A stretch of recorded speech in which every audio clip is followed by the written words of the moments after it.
성경에서 하늘에서 내리는 비는 하나님의 은혜와 축복 또한 생명을 상징합니다. 하나님이 사랑하시는 이스라엘 백성들에게 이른 비와 늦은 비를 주셔서 또한 적당한 때에 비를 공급해 주셔서 곡식과 포도주와 기름을 얻게 만들어 주셨지요. 풍성한 은혜를 비를 통해서 이 땅 지면을 적시면서 풍년의 은혜 감사 고백하게 만들어 주셨습니다.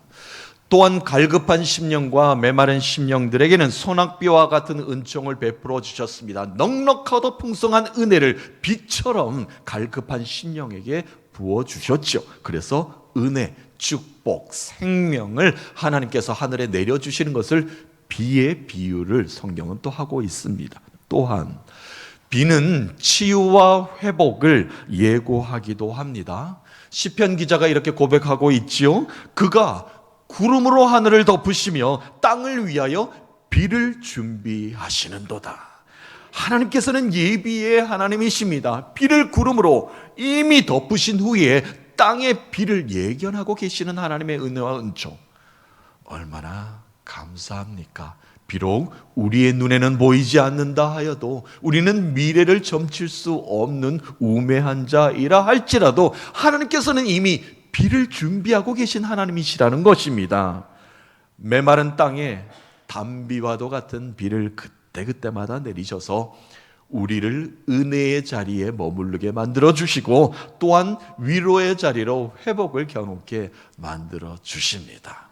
그것이 바로 성경이 말하는 하나님은 비처럼 우리에게 오셔서 우리를 은혜의 단비로 하나님의 성령 충만함을 경험케 만들어 주신다는 겁니다. 자, 또한 반면에 비는 심판과 재앙을 상징하기도 합니다. 죄악으로 가득 찬 이 세상을 향해서 하나님은 강한 비로, 홍수로, 폭풍으로 심판하기도 하셨습니다. 하나님이 살아계시다는 것을 증거하기 위함이셨죠.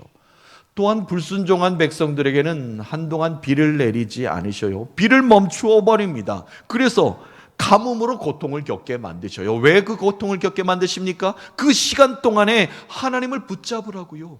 하나님께 돌아오라고요. 하나님의 이름을 다시 울부짖어 부르짖어 하나님의 은혜 가운데 거할 백성이 되게 하시기 위해서 하나님은 잠시 비를 멈추시기도 하신 하나님이십니다.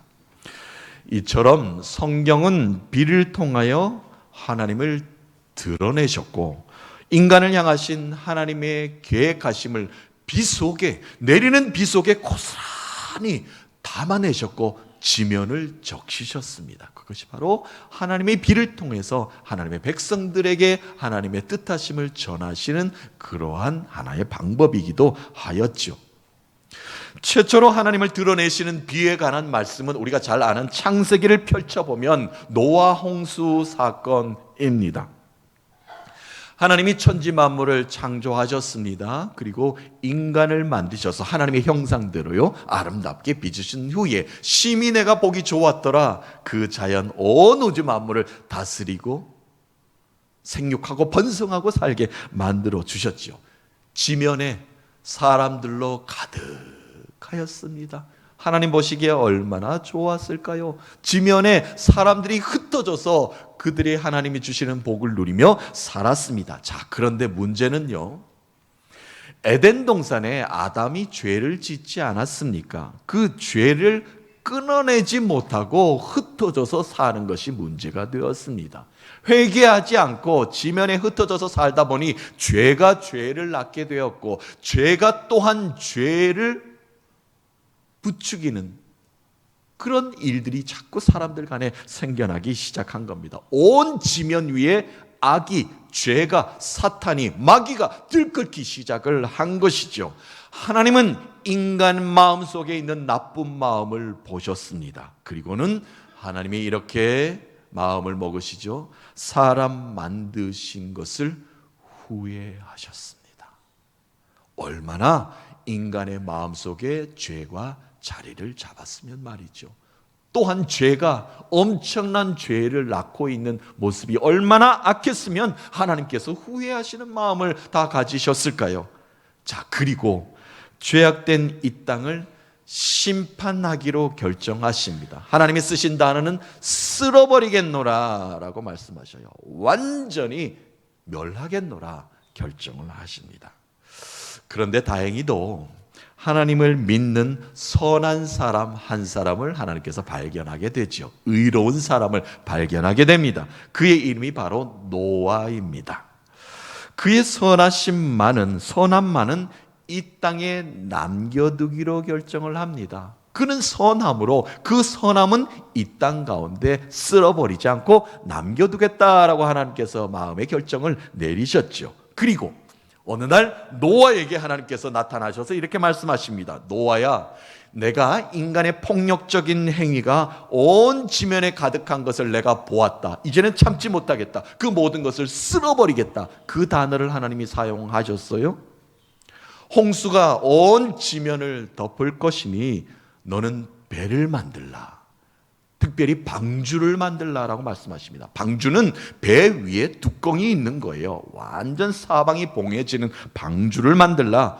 또한 방주 배에다가 지붕을 완벽하게 덮고서는 3층으로 만들어서 층마다 각 방을 만들라. 그런 다음에는 안팎을 역청으로 봉하라. 물이 들어오지 못하도록 완전하게 봉하라 라고 명령을 하셔요. 그리고 내가 배를 얼마나 크게 만들어야 되는지 실칙을 너에게 다 말해줄 것이다. 그러면 너는 그대로 만들면 된다 라고 말합니다. 노아야, 시간이 없다. 곧 비가 온다. 빨리 방주를 만들어라. 노아는 하나님이 명령하신 대로 그대로 방주 지붕이 있는 배를 만들기 시작하였습니다. 수년이 걸렸습니다. 노아는 방주를 만들었습니다. 그리고 거의 완성이 될 즈음에 하나님께서 다시 노아에게 나타나셨어요. 그리고 말씀을 이렇게 하십니다. 너의 가족들을 데리고 모두 방주로 들어가라. 노아는 물음이 필요했습니다. 하나님께서 나를 사랑하신다고 나를 택하신 것 같은데 나 혼자 이 방주의 배에 들어가는데 왜 이렇게 크게 만드실까 싶었지만 노아 외에 노아의 가족들도 다 들어가라 라고 말씀하셔요. 그리고는 모든 정결한 동물을 한 쌍씩 배에다가 다 실으라. 또한 정결하지 못한 동물들도 다 배에 실으라 라고 말씀하셔요. 새들도, 날아가는 새들도 한 쌍씩 다 태우라 라고 말씀하십니다. 노아는 하나님께서 명령하신 것들을 다 준행하여 지켰습니다. 그리하였습니다.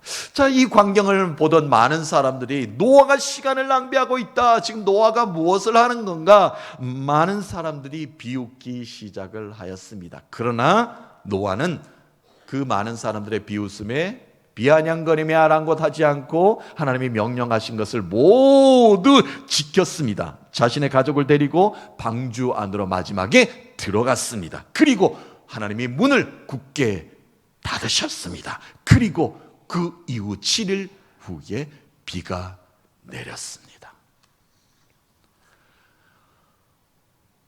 하나님이 노아에게 명령하시고 이 땅 가운데 비를 왜 내리셨는가요? 그 말씀을 오늘 우리가 좀 붙잡기를 원합니다. 하나님은 비를 내리시면서 죄를 향하신 하나님의 단호한 결정을 이 땅 가운데 선포하시고 보여주셨습니다. 또한 우리를 살리시는 하나님의 능력을 다시 한 번 더 이 땅 가운데 보여주신 것이죠. 온 천지 만물을 창조하셨지만 그것을 쓸어버릴 수 있는 능력도 하나님께서는 있으셨습니다. 그리고 재창조의 능력도 하나님이 다시 보여준 사건이 바로 노아 홍수 사건입니다. 또한 오늘 이 말씀을 우리가 붙잡아야 되는 이유는 그렇게 나의 죄를 하나님께서 완전히 쓸어버리시고 나를 새롭게 하시는 하나님이 계시다는 것을 우리가 붙잡아야 된다는 것입니다. 우리의 죄를 절대 하나님은 용납하지 않으십니다. 비를 내려서라도 재앙을 내리셔서라도 우리의 죄가 말끔히 씻어지기를 원하시는 하나님이십니다. 그 은혜를 노아의 홍수 사건을 통해서 우리가 다시 붙잡아 보았으면 합니다. 자, 먼저 하나님이 이 비를 왜 내리셨는가? 이 땅 가운데 선과 악을 구분하시기 위하심입니다. 선과 악을 구별하시기 위함입니다. 인간의 힘으로는 도저히 구별할 수 없습니다. 죄와 악이 막 뒤섞여 살기 시작한 겁니다. 구분하지도 못하고 구별하지도 못하고 판별할 능력도 인간은 잃어버렸습니다. 그래서 하나님께서 직접 이 땅 가운데 비를 내리시면서까지 선과 악을 구별해내는 능력을 우리에게 보이신 사건이죠. 비가 내리고 또 내리고 또 내렸습니다. 끊임없이 멈추지 않고 하늘에서 비가 내렸습니다. 이 땅 가운데 묻어있던 악을 씻어낼 비가 하늘로부터 땅으로 쏟아 부어졌습니다. 자, 얼마나 쏟아 부어졌는가? 오늘 우리가 읽었던 말씀 뒷부분의 말씀 한번 읽어볼까요? 10절부터 12절의 말씀입니다.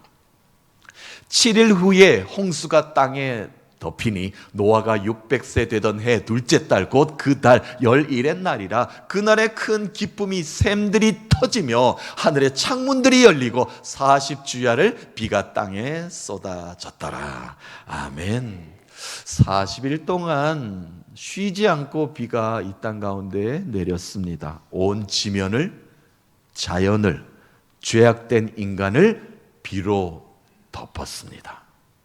하나님이 비를 내리신 이유가 분명합니다. 방주를 준비시키신 이유가 있습니다. 선과 악을 구분하기 위하심입니다. 비를 통해서 생명과 죽음을 구분하시기 위함입니다. 깨달아 알게 만드시기 위함입니다. 다시 말하여 비를 내리심으로 방주 안과 방주 밖의 인간을 구별하시기 위함입니다. 하나님의 구원의 방주에 들어가 있는 자인가, 그렇지 못하고 이 땅 가운데 쓸어버림을 당하는 자인가, 하나님께서 정확하게 이 땅 가운데 우리에게 밝히 드러낸 사건이지요. 하나님은 이 40주야간 이 기간 동안 아픈 분노를 드러내셨습니다. 분노하신 하나님이시지만 그 마음은 얼마나 아프셨을까요? 높은 산도 낮은 평지도 협곡에도 쉬지 않고 비가 동일하게 내렸습니다. 악인들은 이 땅 가운데 울부짖었습니다. 부패한 자연은 소리치며 무너져 내리기 시작하였습니다. 예수님이 이 땅 가운데 많은 비유로 우리에게 가르침을 주시지 않았습니까? 그 중에서 지혜로운 자와 어리석은 자의 집을 구별하는 방법에 대해서 우리에게 가르쳐 주었습니다. 저 집에 사는 자는 지혜로운 자다. 아니야, 저 집에 사는 자는 참 어리석은 자다. 구분이 됩니까? 구별할 수 있습니까? 육안으로는 잘 보기에 구분이 안 됩니다. 건축도 마찬가지요. 튼튼하고 화려한데 어떻게 무너지겠습니까? 하지만 그곳에 비가 내리면 확연히 드러납니다. 말씀대로 준행하는 자는 반석 위에 지은 지혜로운 사람 같도다. 그러나 말씀을 듣고도 행하지 않는 자는 모래 위에 집을 지은 어리석은 자와 같도다. 비가 내리고 창수가 나 보면 바람이 불고 시련의 고통이 다가오면 반석 위에 있는지 모래 위에 집을 지었는지 알게 된다는 겁니다. 비가 내려보면 모래 위에 지은 집은 금세 쓸려 갈 것이고, 그렇지 않는 반석 위에 든든하게 세운 집은 비가 오고 창수가 나고 모진 바람이 분다 할지라도 시련이 온다 할지라도 든든히 이겨낼 수 있는 힘이 그곳에 있다는 말씀이 되겠습니다. 지금 이 땅 가운데 노아에게 명령하신 비가 계속 내리고 있습니다. 동일한 조건과 상황이 온 지면을 덮었습니다. 그런데요, 구원의 방주에 오른 노아와 노아의 가족들은 생명이 유지되었습니다. 모든 암수 생물들도 마찬가지죠. 그러나 구원의 방주를 외면한 자, 하나님의 말씀을 귀하게 여기지 않고 업신여기진 자는 물로 심판을 당하였습니다.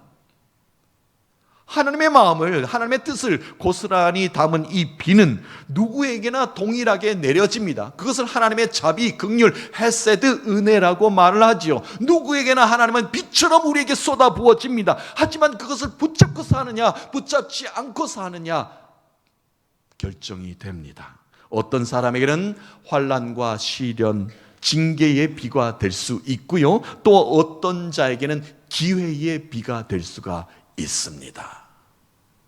오늘 예배하는 모든 자에게 하나님께서는 성령의 담비를 부어주고 계시는 줄로 믿습니다.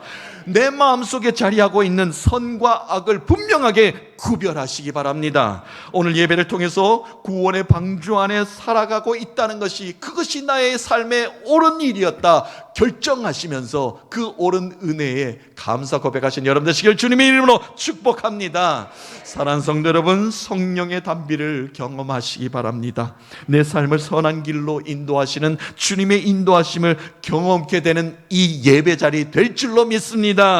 하나님은 구름으로 오늘도 하늘, 우리의 삶을 덮고 계십니다. 내 인생의 땅을 위하여 비를 이미 준비하고 계십니다. 그 구원의 방주를 경험하셔서 믿음의 삶으로 주님 옳습니다, 주님 선하십니다, 주님이 내 삶을 인도하셨습니다, 감사 영광 올려드릴 수 있는 여러분 되시기를 주님의 이름으로 축복합니다. 비는 멈추지 않고 계속 왔습니다. 40주야간 끊임없이 왔습니다. 낮과 밤 가릴 것 없이 이 땅을 쏟아부었습니다. 하나님이 그런데 비를 멈출 만도 하지 않습니까? 그런데 하나님은 절대 비를 멈추지 않고 계속 이 땅 가운데 내리게 하셨습니다. 왜요? 구원의 방주가 뜰 때까지 하나님께서는 기다리셨습니다. 이 땅의 어떤 산보다, 어떤 높은 것보다 더 높이 방주가 뜨게끔 만들어 주셨습니다. 그러니까 얼마나 비가 많이 와야 되겠습니까? 홍수가 땅을 덮으니 물이 불어나고 더 불어났다라고 성경은 이야기합니다. 불어나고 더 불어났다. 높은 산들이 모두 물에 잠겼습니다. 그런데 오직 노아의 방주만이 물 위로 떠올랐습니다. 어떤 것도 물 위로 떠오른 건 없었습니다. 노아의 방주만 떠올랐다는 겁니다. 그것이 바로 하나님의 뜻하심입니다. 자, 17절부터 20절 말씀 한번 읽어볼까요? 홍수가 땅에 40일 동안 계속된지라 물이 많아져서 방주가 땅에서 떠올랐고, 물이 더 많아져서 땅에 넘침에 방주가 물 위에 떠다녔으며, 물이 땅에 더욱 넘침에 천하의 높은 산이 다 잠겼더니 물이 불어서 15규빗이나 오르니 산들이 모두 잠긴지라. 아멘. 누군가요, 하늘에서 이 광경을 이렇게 지켜보면서 사진으로 이렇게 찍게 된다면, 물 위에 덩그러니 떠 있는 배 한 척, 방주, 그것이 전부 아니겠습니까? 모든 것이 물에 잠기고 방주만 물에 떠올랐습니다. 노아가 수년 동안 공을 들여 제작한 배 아닙니까? 어느 누군가가 옆에서 그 모습을 지켜봤을 거예요. 나도 노아처럼 배를 한번 만들어 봐야 되겠다. 똑같이 배를 만든 사람이 있을 수도 있을 겁니다. 또한 세상에는 수만 가지 배와 물에 뜰 만한 것들이 많습니다. 가벼운 것들이 세상에 얼마나 많습니까? 물 위에 뜨는 것들이 세상에는 온통 수만 가지입니다. 하지만 그 어느 것도 내리는 비를 힘입어 수면 위로 떠오르는 것은, 이 물체는 아무것도 이 땅 가운데 없었습니다. 세상에 물 위로 떠오르는 가벼운 것들이 얼마나 많았음에도 불구하고 그 어느 것도 물 위로 떠오르지 못하고 수면 아래로 모두 잠겼습니다. 어느 누구도 어떤 상황도 하나님의 진노의 재앙을 피할 자가 없었습니다. 그러나 그 누구에게는 하나님이 정해주신 기회가 제공되었습니다. 방주 안에 들어가 있는 생명체는 말이지요, 그 생명을 유지할 수 있었다는 겁니다. 사랑하는 성도 여러분, 구원의 방주 안에서 그 생명을 영원히 유지하는 믿음의 권속들 되시기를 주님의 이름으로 축복합니다. 이스라엘 백성들이 아합 왕 때 아내 이세벨, 바알과 아세라 목상을 들고 이스라엘로 들어왔습니다. 우상이 만연한 시대가 되어버렸습니다. 하나님을 배역한 민족이 되어버렸습니다. 하나님을 거역한 땅에 3년 그 이상 동안 하나님께서는 재앙 내리십니다. 비를 오지 않게 만드셨죠. 가뭄이 계속 이어집니다. 백성들이 소리치기 시작하였습니다. 왜 이 땅 가운데 이런 일이 일어났는가? 자신들이 우상 앞에 절하고 있는 그 잘못된 모습을 파악하지도 못하고 하늘만 원망하고 있었습니다. 극심한 가뭄 가운데 시달려 고통을 호소하고 있을 때, 그때 하나님께서 한 선지자를 들어 사용하지 않았습니까? 엘리야 선지자입니다. 엘리야 선지자는 우상으로부터 돌이키기를 선포하였습니다. 그 선포 가운데 하나님의 능력을 고스란히 이 땅 가운데 보였지요. 먼저는 갈멜산에서 올라갔습니다. 엘리야의 한 사람의 제단에 하늘의 뿔이 떨어져서 하나님의 능력을 온 땅 가운데, 올 열방 가운데 그것을 지켜보는 우상을 숭배하던 자들에게 하나님의 살아계심을 증거하였습니다. 그리고 나서 3년 6개월 동안 멈추었던 비가 하늘에서 내려오는 엄청난 능력을 선포한 그대로 이루어지게 만들어 주었습니다. 엘리야는 믿음이 있는 자신의 종을 저 높은 곳으로, 언덕으로 올라갑니다. 저 바다를 보라. 그러면은 무언가 하나님께서 징후를 우리에게 보일 것이다. 정상의 산 정상에 올려보냈습니다. 그랬더니 그 사환이 주인이시여, 올라갔는데 아무 징조도 보이지 않습니다. 하늘이 너무 맑습니다. 아니다, 다시 올라가 보라. 올라갔더니 또 아무것도 아니 보입니다. 저에게 무엇을 원하십니까? 보이지 않습니다. 아니다, 다시 올라가 봐라. 하나님이 반드시 우리에게 징후를, 사인을 줄 것이다. 그랬더니 사환이 마지막 올라가서 봤는데 저 바다에서 한 손바닥만한 구름이 보이는 겁니다. 주인이시여, 저기 보이긴 하는데 너무 작습니다. 손바닥만한 구름이 보입니다. 그렇다, 옳다. 하나님이 비를 준비하고 계시다. 빨리 전하라. 지금 폭우가 내릴 것이니 아합 왕이여, 빨리 여기를 도망가소서. 빗속에 여러분들의 발걸음이 지체될 수 있으니 빨리 피하소서. 3년 6개월 동안 멈추었던 비가 그때 폭우처럼 내리기 시작하였습니다. 하나님이요, 환난 중에 악한 세대 가운데 우리를 이렇게 능력을 선포하게 하시며 건져내시는 이유가 무엇이겠습니까? 하나님이 공의와 정의로 이 땅을 다스리고 계시다는 것을 우리에게 보여주시기 위함입니다. 비록 우리의 눈에는 보이지 않는다 할지라도, 우리의 눈에는 조그만 먹구름이 저기에 보인다 할지라도 하나님은 폭우를 이미 준비하고 계신 하나님이시라는 겁니다. 두려워 말라, 놀라지 말라. 환난 날에 나를 부르라. 내가 너를 건지리라. 세상은 선과 악이 뒤엉켜 있습니다. 질서가 없습니다. 정신이 없습니다. 선인지 악인지 구별도 안 되는 세대를 우리가 살아가고 있습니다. 선을 행하여도 선으로 인정받지도 못하는 시대입니다. 그래서 하나님은 공의의 비를 멈추지 않고 계속 내리십니다. 그것이 우리에게는 시련이 될 수도 있습니다. 환난이 될 수 있습니다. 전쟁이 될 수도 있습니다. 어느 곳에는 기근이 될 수도 있습니다. 그러나 하나님께서 끊임없이 내리게 하셔서 하나님이 하나님 되심을 우리에게 선포케 만들어 주신다는 것입니다. 선은 반드시 생명으로 가게 되어 있습니다. 악은 반드시 수면 아래에서 모든 것이 수장되게 되어 있습니다. 갈 바를 알지 못하는 재앙의 길에 빠져서 허덕이게 되어 있습니다. 하나님은 반드시 그것을 되찾으라 우리에게 오늘도 말씀을 통해서 우리에게 증거하고 계신 것입니다. 하나님께서는 오늘도 비를 멈추지 않으시면서 두 갈래의 길을 우리에게 제시해 주셔요. 누가 선택해야 되는가? 선택권은 우리에게 주어집니다. 어떤 이는 비가 새로운 항해가 되는 출발하는 기회가 될 수도 있습니다. 온 땅 가운데 어려운 상황이 있지만 주여 나를 도우소서라고 울부짖어서 그것이 바로 새로운 출발이 될 수도 있는 사람이 있는 반면에, 어떤 사람은 배를 준비하지 못하였고 구원의 방주에 들어가지 못한 채 수면 위에 떠오르는 배를 구경하는 것으로 자기의 인생을 허비하는 사람도 있을 것입니다. 무엇을 선택해야 되는가? 분명하게 우리에게 하나님께서는 말씀하고 계십니다. 사랑하는 성도 여러분, 사랑의 하나님은 오늘도 우리의 삶의 방주, 물을 풍성하게 주셔서 떠오르게 하시며 평안의 항해가 되게 하여 주시는 줄로 믿습니다.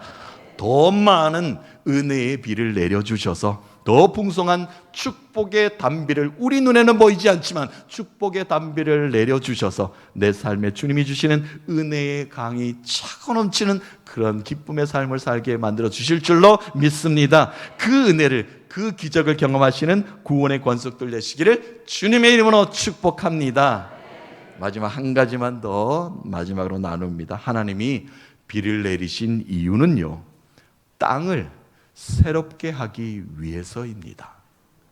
우리가 잘 아는 말씀이죠. 이 노아 홍수 사건의 마지막은 비가 다 내리고 배가 멈춘 후에 그 물을 다 물러가게 하시지 않습니까? 그 비가 어디로 다 빠져서 묻히되게 하시고 새로운 땅에서 새로운 생명체가 하나님을 찬양하게 만들지 않습니까? 하나님이 원하시는 바가 그거였다는 겁니다.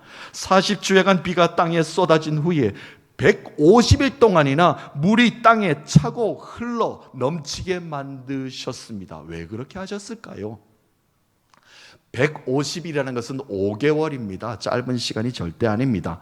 비가 그치고는 땅속으로 그 비가 스며드는 시간을 주신 것입니다.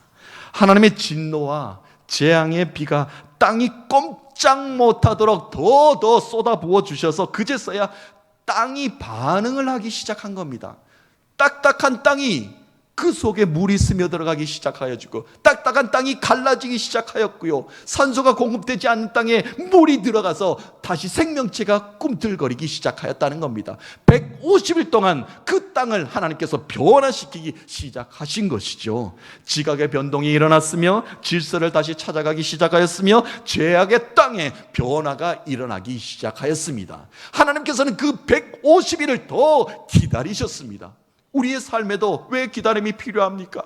하나님이 단박에 모든 것을 해결해 주시면 얼마나 좋습니까? 하나님이 이 병 좀 고쳐 주시옵소서. 하나님의 재정의 넉넉함 허락하여 주시옵소서. 하나님이 이 문제를 해결하여 주시옵소서. 그러나 하나님께서도 인내하시면서 우리를 기다리십니다. 왜요? 우리가 완벽하게 변화되기를 기다리신다는 겁니다.